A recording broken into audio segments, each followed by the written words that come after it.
Welcome to the bluff or the bottom line up front with the FBI AIA. My name is Sierra Karcher, and with me today is one of our members, Gregory Amato. So, Greg, what's the bluff for today? So the context of today's bluff, because I'm so far out of the intelligence field at this point, is aimed at people who might be considering getting outside the intelligence field, but might not be very confident about that. And the bluff is no one will come and give you permission to make a change, so you need to grant that permission to change to yourself. I love that. Thank you so much. So, a little bit about the FBI AIA and then a more proper introduction of Greg. So, my name is Sierra Karcher. I'm the COO of the FBI Association of Intelligence Analysts. We are a group of former FBI intelligence personnel who formed in late 2021 to essentially build a community of intelligence professionals and help those interested advance their careers in the private sector and in government and beyond. And so part of what we do is programming like this, where we try to tell the story of our members and of intelligence professionals, and seeing where they have taken their careers, maybe since government service or since their official intelligence work. So a little bit more about our guests. Gregory Amato, he wrote true and important things for newspapers, magazines, academia, and the like for over a decade. Um, and for over a decade, intelligence analysis for the FBI. But now Greg writes fantasy stories based on the myths and sagas of the Vikings. His fiction is often influenced by tales lost to time, usually full of high adventure and always the sort that makes readers late to dinner. Outside of his time spent spinning yarns about Vikings and wizards, Greg practices historical European martial arts, teaches judo on occasion, brews beer, and plays Dungeons and Dragons when he gets the chance. Gregory lives happily with his family in the Pacific Northwest. Greg, is there anything that you would like to add before we jump in? Just that for further context, as an independent author, there's a lot more money in writing nonfiction than there is in fiction, but I actually think the work is much more important in fiction. I love that. And we're going to hear all about your writing and your writing process today. So, again, thank you so much for joining. So, before we kind of dive into where you're at with fiction writing, let's just rewind back a little bit to how we connected, and that's through the FBI Association of Intelligence Analysts. And if we rewind it back a little bit further, talking about your time at the Bureau and leaving the Bureau.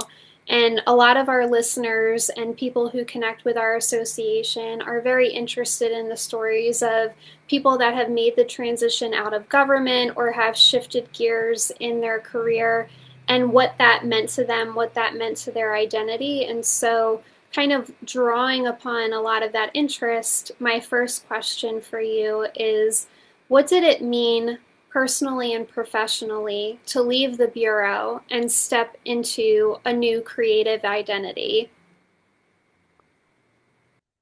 Well, my professional identity had been shifting for a while, and I knew a lot about what I would be getting into with writing fiction, so it wasn't as big of a leap as maybe someone who had thought about it for a long time, but didn't know a lot of the details. I already knew a lot of the details. I knew a lot about publishing rights. I knew a lot of people who had already succeeded very well in the fiction space.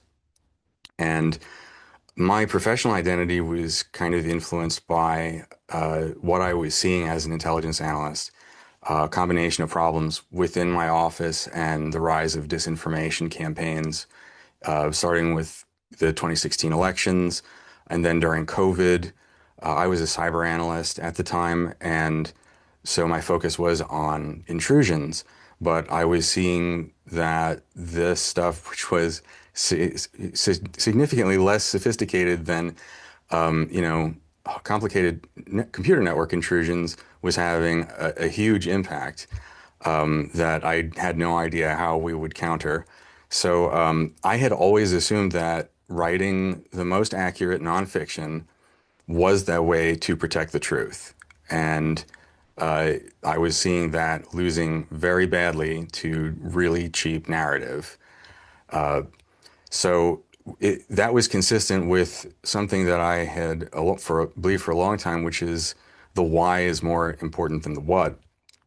And I knew why I did my job. So I knew why I was frustrated at what I was seeing.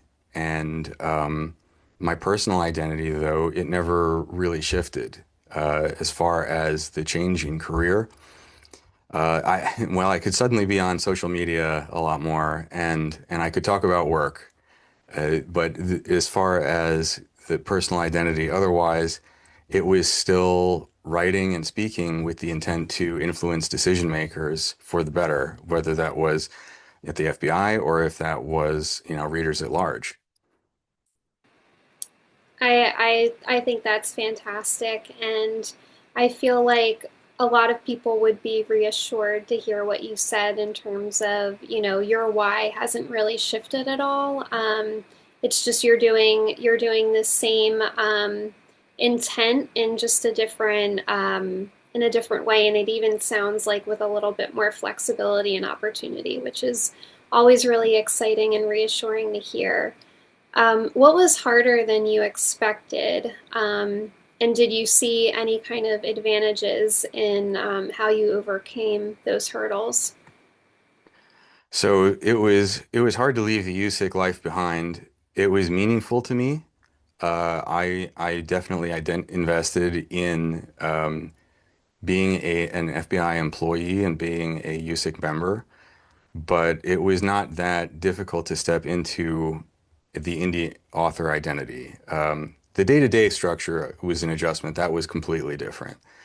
Obviously, I wasn't going to an office building to work and then having to, hit my badge and hit a code just to get into where I was working. The biggest challenge when I started as an indie author was that everything was contingent on me. So you can't ask a colleague to fill in. You can't. Nobody's going to pick up on sick days. I could delegate to the extent of, I hire people for things that they're going to be much better at.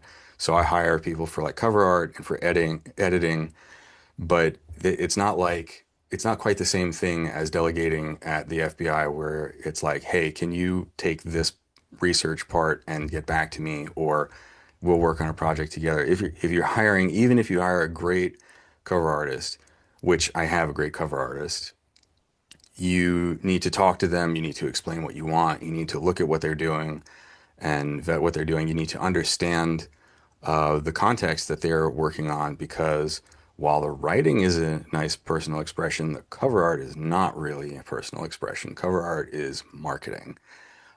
So likewise with editors, and that's even more time involved because you need to get samples, you need to take a look at what they did. Do you like what they did? Do you not like it? How much will they cost? What times can they get back to you? Are they part-time editors who will definitely be able to take on your project, or not definitely take on your project because they may have maybe month windows where they're just not going to be able to get to that. Couple of big advantages when I stepped into that role, though. I already knew a lot about the publishing. I already knew the basic paths of traditional versus indie publishing. I knew a bunch of the different paths that indie publishing could take, and I knew a lot of advantages versus pitfalls of both. Because I had a lot of close friends who I could talk to for help and for advice. And they had already kind of set me on the path that I knew I was going to self-publish because I didn't think that there were many advantages to going with traditional publishers. So you also never know what the thing will be like until you do it, though. That the mental roadmap is helpful, especially when unexpected things come up, though. One big advantage I took from the FBI, though, was not to put too fine a point on this, some of the worst management I saw. And the reason being is it informed me a lot about what to avoid. So I saw bad handling people at times, contrasted with good handling of people. So that told me about a lot about how to deal with cover artists and editors, and not deal with them. It told me about bad strategic planning and how what I would not do to myself and what I would do to myself as far as setting goals. So, uh, setting up goals is great, but especially as a self-employed person, an indie author, setting up goals with numbers that would be easily hit, so I could give myself a banana sticker later. There's no point to that. There's no point. You can rate yourself gold no matter what you want to do. It's not going to help. No one cares. So any of those goals, they have to have a positive function. They have to really work for you, and not for somebody else, because you are ultimately answerable to your own self. We're all self-proprietors, until we make a whole bunch of money, and then we can get into different structures, but that's way down the road. Anyway, goals need to be process oriented and not meant for the outside ratings. A lot of goals are involve things that are going to be try fails, and there's going to be more fails than there are successes. So if I tried something that didn't work, I had a plan probably in place to either try something next or determine what I would try next, or at least look at how things didn't work and get some feedback on that. Nobody's going to provide the boxes to check in figuring that out. So I had to figure out everything as I went. And the first couple of years in particular, where everything I was doing was new, don't underrate the difficulty of doing new things and doing many new things all at once. It just takes a lot more mental capacity, and there's a lot more uncertainty involved with that. I don't know if we don't really talk about feelings much as far as intelligence analysts. First of all, business and money involve feelings, and second of all, analysis involves feelings too. But I can get into that a little bit later. Some of the other things from the FBI were really helpful. So this is the BLUF, the bottom line up front. Okay, so that's the intelligence craft name for that. In publishing, you just call this a thesis or a hook or a log line and proceed from there. And why is that? Well, the same way that you can't just throw a 50-page intelligence paper at an executive is the same reason you can't stand at an event booth trying to sell books saying like this book is really long but it's really good. You need to know all these details, so just sit down and all it this is not going to work. Not in intelligence writing, not in fiction writing. I mean, I guess so it does work in fiction writing if you're like Brandon Sanderson or some other authors who are just going to, whatever book they publish, people will buy. But there are set expectations there based on past experiences. The drawing in those more general experiences. So yes, I understood the bottom line on front. The more general of that is you need to respect people's time. And the more you respect people's time, the clearer you get in more concise way. And that was already a practiced skill when I was an analyst. And so that was very helpful. Yeah, and thank you for connecting it to the bluff. Always love to reinforce what we're trying to do here with intelligence analysis and this podcast series. But I really enjoyed hearing you kind of recount your processes for like networking and leaning on resources because we did a lot of that as analysts, especially in the bureau. I think that, you know, if we talk about types of analysis that have or types of analysts that have range and can pick up one subject or another. We always say the bureau analysts are should be able to pick up from one topic area and move to another very quickly, especially in the field offices, because the case demands might change, and that requires more so you balancing a level of expertise in the discipline with being able to know who to pick up the phone and call for help or guidance or quick downloads of information so that you can make good decisions quickly. And it sounds like that's exactly what you're doing throughout this publishing and creative process, knowing who to talk to, how to vet people very quickly, how to align on goals, and make sure that the purpose of the relationship is beneficial to moving your process forward. So a very Intel thing to do. Love it.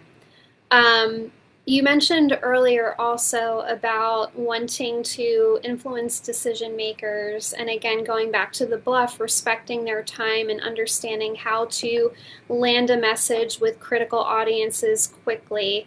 How do you do that in writing fiction?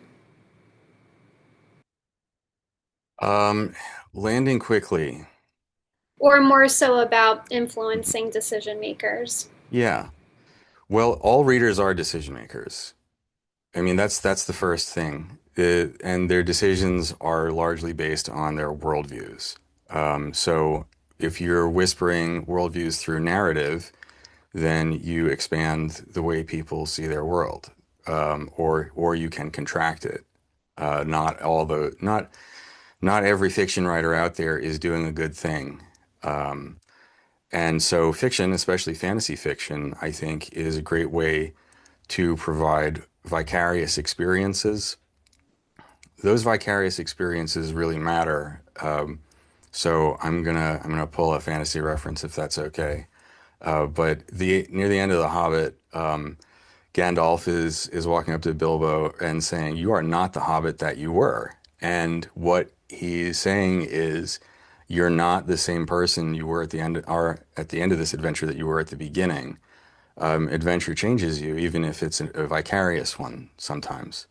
Especially if people relate to characters, see themselves in characters, see bits of truth of their world in those characters reflected, and or see the truth of what they would really like to have in the world in those vicarious experiences. So it influences what we expect from other people, literature. What we think is admirable, what we think is not acceptable and villainous, and that is the power of narrative to change how people see things rather than lecturing at them with nonfiction. I don't mean that to sound too negative. Like it's not negative at all. It's just that it isn't as influential necessarily. So fantasy literature has this unique position, and Vikings are so hot because people love Vikings, even if they don't know who Vikings were and think Viking was an ethnicity. It was not, and don't know a lot of the specifics of culture and think that Odin dressed in silly costumes and had narcolepsy, which neither of those things is true. Marvel is not a good source. So the thing is that Marvel, notwithstanding, they're not one of the worst influencers. There are some really negative influencers who want to take the Vikings, the Viking Age, the myths, and do some things like tell you about romantic nationalism and how great it is, or racism, or misogyny, and whatever you would like to describe as toxic masculinity. And none of them know what they're talking about. They can sound like they know what they're talking about because a lot of people don't know much about Vikings and can't vet that information. I vet it pretty quickly.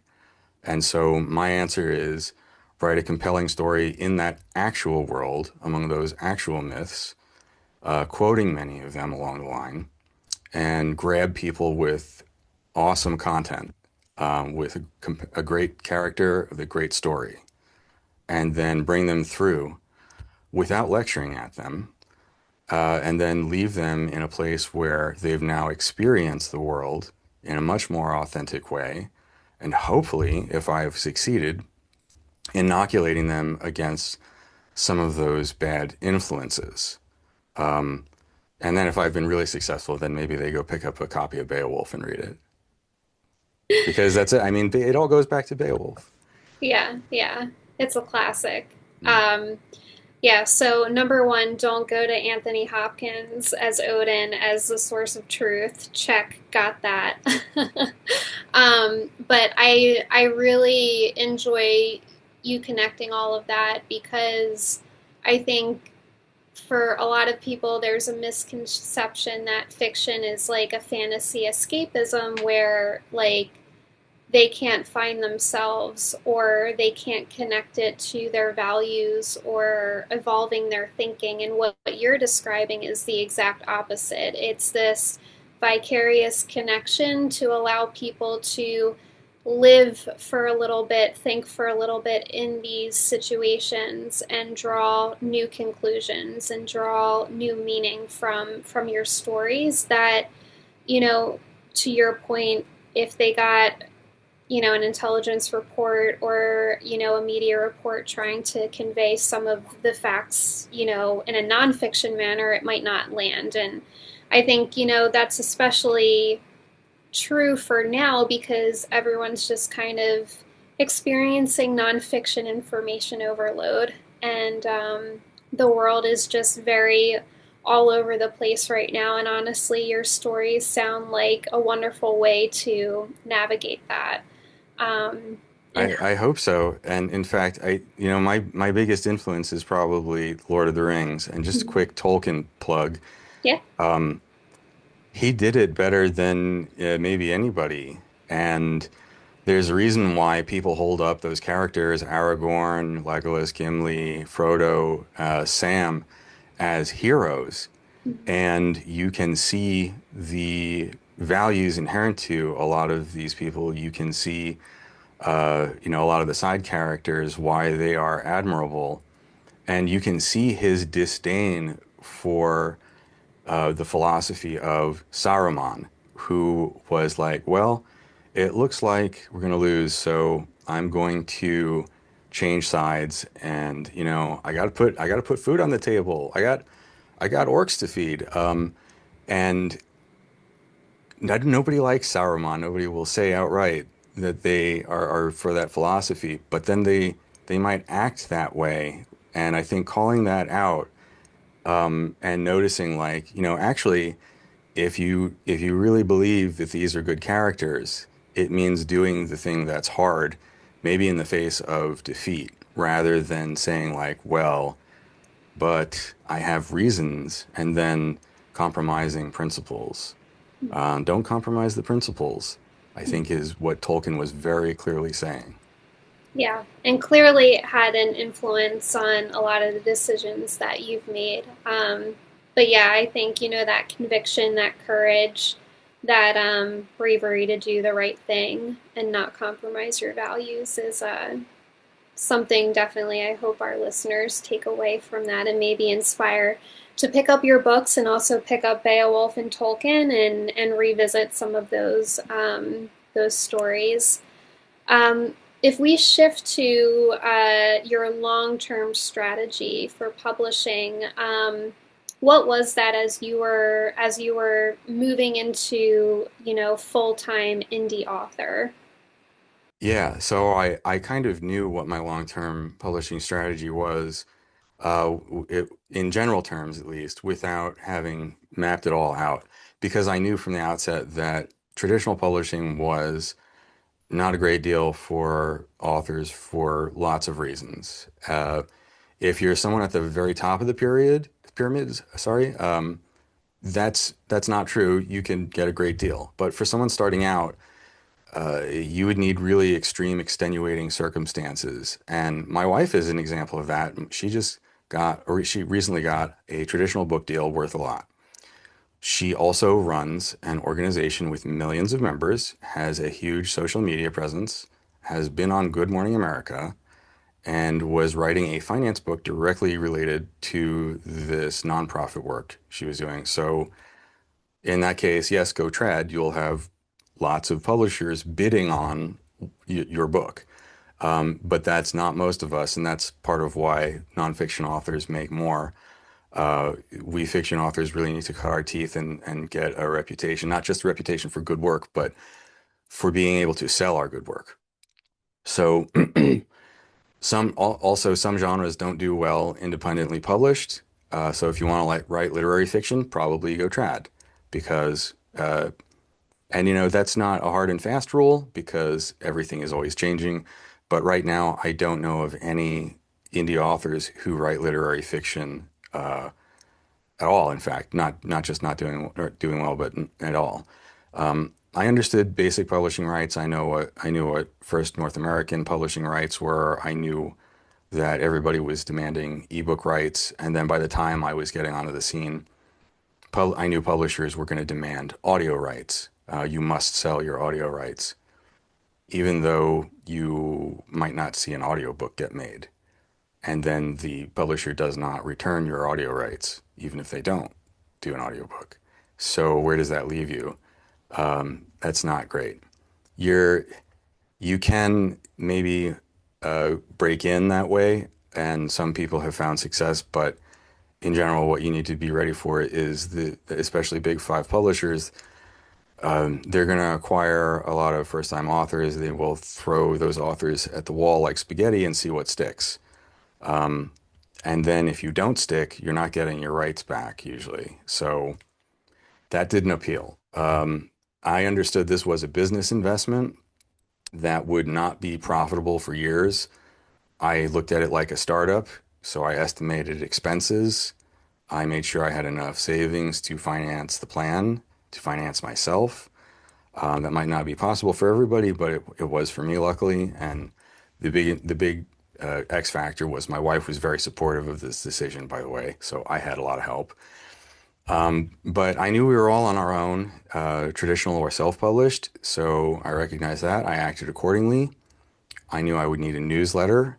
I had to have direct communication with readers. In fact, my first subscribers were FBI people who, when I sent my email like, "Hey, I'm leaving the bureau. This is what I'm doing," a lot of them responded like, "Hey, I want to like, what's going on? Like, tell me about that." And I said, "Okay, well, all right. Respond with a non-FBI email address, and I'll put you on my newsletter list." It's like I'm not sending this to FBI emails for so many reasons. And not all indie publishing strategies were alike. So there's kind of wide and exclusive, and I wasn't really keen on exclusive with Amazon and signing up for Kindle Unlimited. For one thing, I didn't really understand the exclusivity need, and it seemed unnecessarily self-limiting. The other thing was I just didn't trust getting paid in page reads with a lot of hidden information. And I have a lot of things I could talk about with Amazon and Kindle Unlimited, and I'll limit it to that for right now. But there were some really positive things that I knew I could get into, like Kickstarter. And Kickstarter is great for indie authors. So that is how I launched all my books. It is a crowdsourcing platform, but it has a really strong publishing interest there. And so, where for example, on Amazon, if you release an ebook and nobody knows you, your sales will be zero because nobody knows you exist, and the algorithm doesn't really like you very much because it has no history for you. It has no reason to push your stuff unless you buy ads. Then you suddenly, you're very popular. But you must. That is very pay to play. Starting on Kickstarter, it's not pay to play.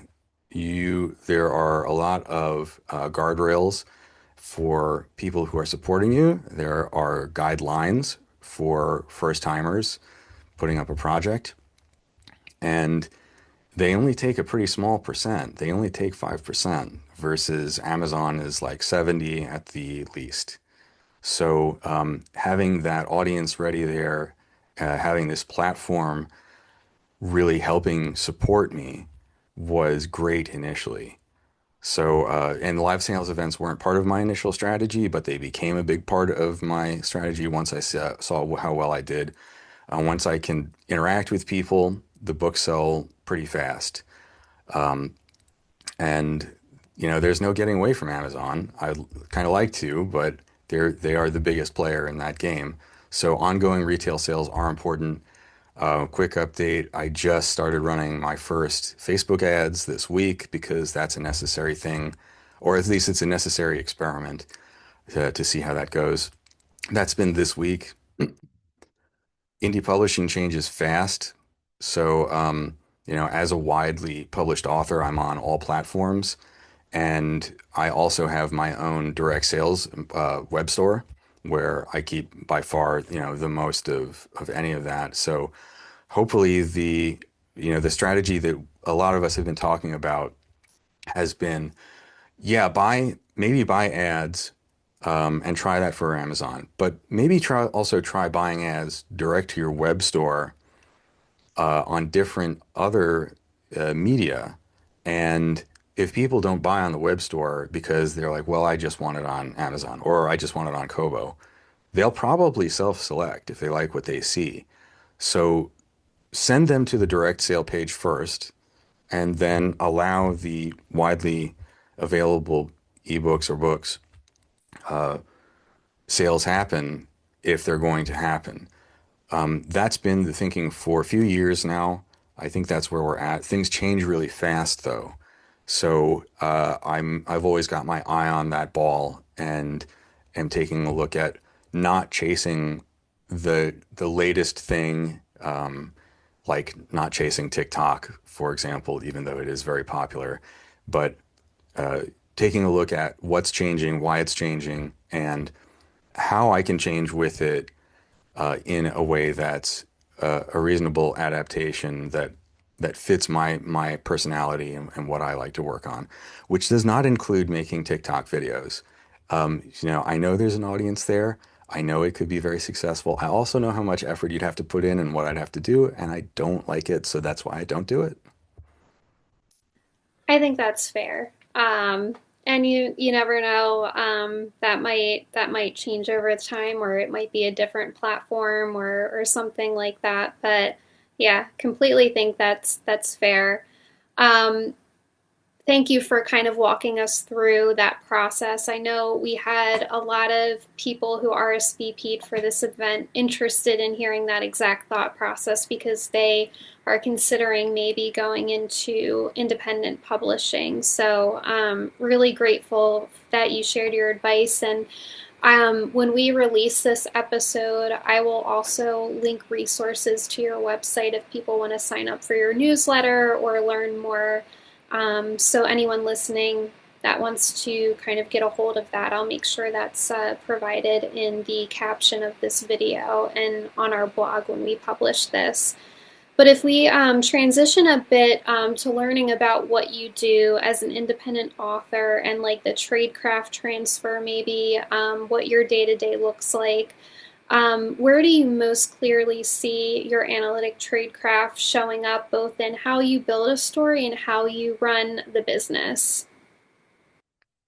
Oh yeah, there's a lot there. So for building the story, I mean, I just finished my series late last year. The third book came out. It was longer than expected, and part of the length was there was a series ending battle, and the big battle needed some serious red team analysis from multiple characters. So I knew some things had to happen plot wise and character development wise. And but I could create the physicalities. I could create some of the different dynamics because like the specific ground wasn't as important. So how would that work? And then would everybody be able to make reasonable decisions? Because I kind of break my back over making sure that characters do not make decisions because they're convenient for the plot. It's annoying. It takes away from the character being a character. It takes away from the vicarious experience, and it's a lot less cool and immersive. So one advantage, the protagonist has an expert on strategy and tactics with him. And that was very helpful in making the best possible decisions. And I also had to consider decisions about from the antagonist's point of view. Now, they don't have to do the optimal thing all the time, but there has to be a reason behind what they're doing. So, red team analysis, kind of all around, not all of it has to be great. It does have to be great from the expert. Otherwise, why is he an expert? That leads me to characters can't be 100% right. So, all the time, at least, mirror imaging is important. So, I use that a lot. How do characters go wrong? Why do they go wrong? They go wrong by making the same mistakes that structured analytic techniques are taught to us to help us avoid. So, what are we trying to avoid? We're trying to avoid status quo bias, confirmation bias. But you don't need to be an intelligence analyst to recognize those things when they happen. So when the character is making an error, it will probably be recognizable to the reader. They might not say status quo bias, but they might say something that essentially means that with different words. You can also work in side characters or lesser characters who are stand-ins for like the questions audiences would ask. So I don't create characters for that, but I have enough characters that people can act in that role. So maybe you have a leader who's making a bad decision and a more analytical subordinate, and the subordinate is like, I don't think we should do this, and he gets shouted down. It's like everyone's going to recognize that pattern of behavior. Everyone. Or maybe he just doesn't point it out because, like, I'm out of here. Like, these people are going to get swamped. Or, people will recognize these things in real life. That is great for the experience. It's also very helpful plot wise. It's just the why I'm doing it and what I'm looking for specifically might be a little bit faster, a little bit quicker to solve problems when I think about like how do I solve this problem. There's there's one maybe that's not, I'm not sure if this is as much analytical as art, but I'll give an example, which I call the rule of three. And this is for just showing development. So I have a character who is a woman who is reacting to the things some idiot is saying. And the rule of three is the first reaction is because it's told from her perspective, she thinks that's weird. Second reaction is maybe furrowed brows and like an or an So she goes from internal reaction only to now there's an observable external reaction. The rule of three is that character gets to say WTF as the third reaction. Okay, so that's how I would do it. Contrast that with the male character says something and my protagonist just reacts WTF right away. It doesn't make as much sense. Again, I don't know if this is much analytic as art, but I would call that indicators and signposts if you're an analyst. In the, I don't think it's quite foreshadowing in the same literary sense that that's usually used because foreshadowing is usually a little bit more explicit about a plot thing, but I think the idea is there. You want to give clues. You want to give indicators and signposts and show the development instead of going from point A to point D immediately. And so knowing that those should happen, you can create them when in real life you might have no indicators and signposts at all as an analyst. You just don't have access to the information. As a creative, you just create that information, and then it brings the reader through more gently and more realistically. So, I mean, that's all part of the art. As far as running the business, I think the hardest part might be that everything changes really fast is just true.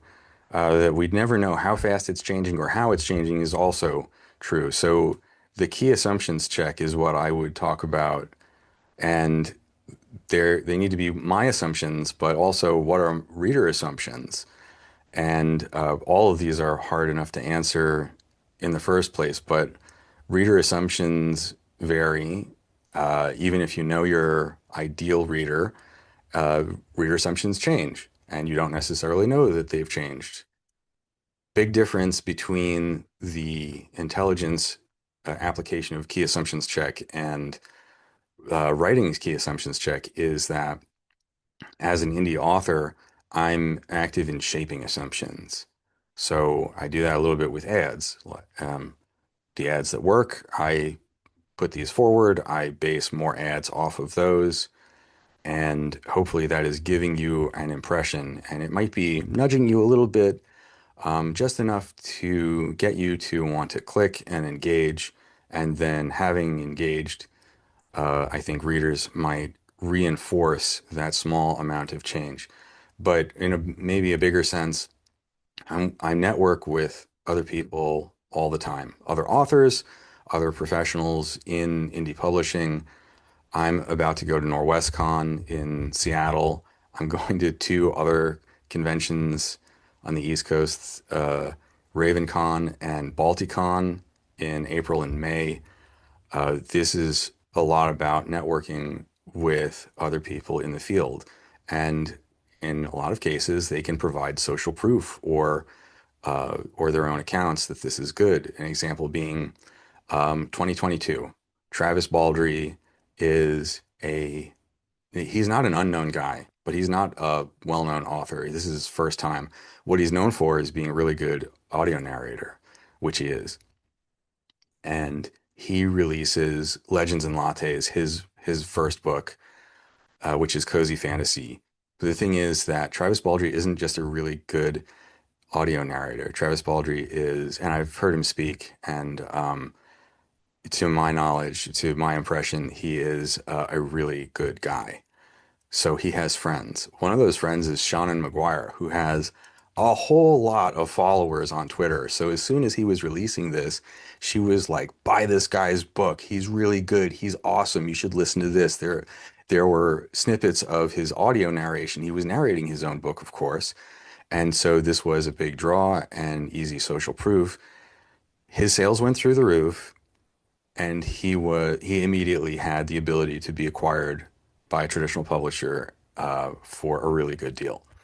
So it's not all home runs like that. It's actually a lot more singles and maybe doubles, but that is part of the networking reality today versus my networking. I mean, I did networking while I was an intelligence analyst, but it looked very different. Yeah, and really enjoyed hearing kind of your thought process for structured analytic techniques because I think a lot of people will benefit hearing how you went to different techniques for different situations, almost as a counselor, a decision counsel for certain things. Like, when would you use a certain technique for these types of decisions, and what can you expect? I think for a lot of people that have left government, they kind of forget about structured analytic techniques, and then they will enter meetings where someone will say, "Okay, we're making this decision. I need someone to play devil's advocate," and you're like, "Well, I actually have 10 or 20 other ideas for structured analytic techniques that could benefit this conversation." And I think kind of rewiring intelligence analysts to be thinking about that constantly, as opposed to kind of letting things happen and then being caught, in a eureka moment where they're like, "Oh, I actually could apply this tradecraft right now." So it was really cool to hear kind of, how you do it and how you apply it to your work. Because again, I think any intelligence analyst that has left government would almost have those decision councils, and taking a step back and saying, "Okay, how would we apply traditional tradecraft to this situation to actually like move forward and make a better decision, or anticipate how our clients or our stakeholders, our management, our peers, how all of these people might react to this situation." That is in itself its own exercise. So that was really cool. I could dive deep into all of this with you for another few hours, but I do know we have quite a few people on the line that probably are eager to ask you some questions. So before we close out the episode, I have one more question for you, and then we will move into the Q&A for our listeners. But do you have any FBI fiction in the works? I have a draft FBI story. I don't know how in the works it is at this point because I don't like the draft and I'm not sure what to do with it. But it is a dark comedy set in 2017, and the novel is told half from the perspective of an FBI cyber analyst and half told from the perspective of a Ministry of State Security intelligence officer with PRC. And I really like, on the read through, I really like the PRC half, but the USA half is kind of forced and not nearly as interesting, which is kind of a problem. I'm not sure how to change that right now. I'm not sure I have a solution to that. I'm not sure if current events are going to support that kind of FBI story in today's environment, which at the time I was conceiving it was like, ah, yeah, this could be controversial. And now controversial seems to have iterated several times over to new heights, let's just say. So what happens with that, I really don't know. But if I think of a solution to that problem, I think it could be a really fun story. I'm looking forward to it. I hope it progresses, even if it's just the MSS half, as told by an MSS narrator. I think that would be super interesting. Greg, thank you so much. This has been fantastic. Any final thoughts before we close out? Uh, the analytic technique, I think that's most important if you're considering a big career change or job change. I'm not sure if this is, well, I don't remember the name for this, if there is a name. You can have a lot of good analysis or what looks like good analysis based on objective facts, and it's total garbage because the intelligence question that you started with was bad. So it will seem very reasonable, but at the same time, the positioning of it in the first place is what set it up to go one way and only one way in the first place. So, will I be able to make this series or like major career change work? And that's probably not a very good intelligence question. First of all, it's binary, which we all know don't do that. And second of all, you can't predict the future. So, if you can't predict the future, you'll end up over reliant on past data, which is just repeating what's happened. If past data is that indicative of the future, then just look at the stock market and become a millionaire because you have lots of past data. Oh, that doesn't work? Yeah.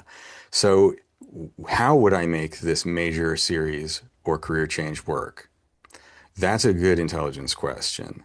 And I think that's when you start getting into preparedness answering sub questions like, how do I deal with this? What are the realities of this? How would I prepare? How would I adapt when this certainly will require some adaptation?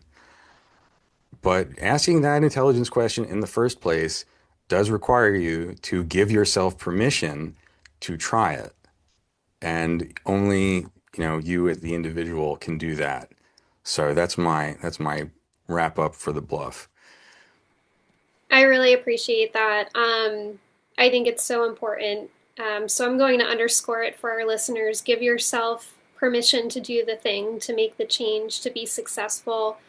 I really enjoyed that you framed that in success is the only path forward. It's the implied success that, what do I need to do to get this off the ground to make this work? as opposed to phrasing it differently, which would put it in a different mindset. There is no question that it's going to succeed. It's what are the things that need to happen for it to succeed. I think that's really great, and that is reflective of a lot of what we did in the FBI. It was there is no such thing as failure. We cannot fail. We don't have the option to fail. So, what are we doing to succeed, and how is that happening? And that applies to any career. So, I really appreciate that. I think it's a great note to end on. Thank you so much, Greg, for sharing your story, sharing your mindset, and everything that you're doing post government work. Really excited to follow your author journey more, and pick up some of your books and maybe catch you at a local con. Thank you all to our listeners for joining us, and we'll catch you at the next BLUF. Thank Thank you you. very much for having me, Sarah. Thank you.